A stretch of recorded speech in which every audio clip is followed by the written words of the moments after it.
Okay, explain caveat tu. I selalu dengar tapi ramai orang tak faham. Okay, caveat ni dia adalah satu instrumen yang menghalang segala urus niaga transaksi dekat property tu.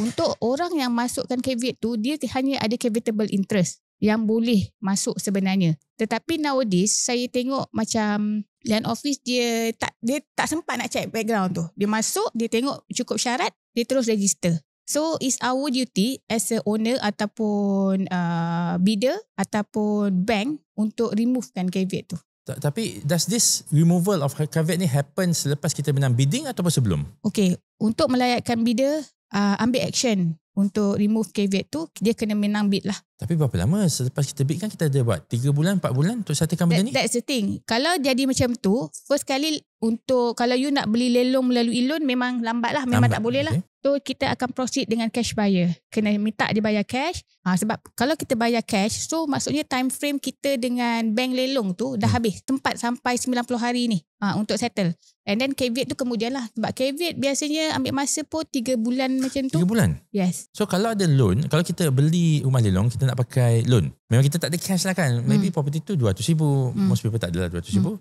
Tapi dia nak beli rumah lelong sebab harga dia bagus. And then kita nak pakai bank loan. Mestilah bank tu akan buat search dekat atas property tu. Ada caveat.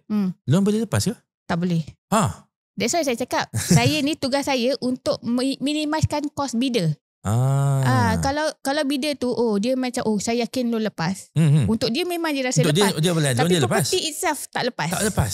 So rugilah duit dia 10% tu. I see. Tu tugas saya lah.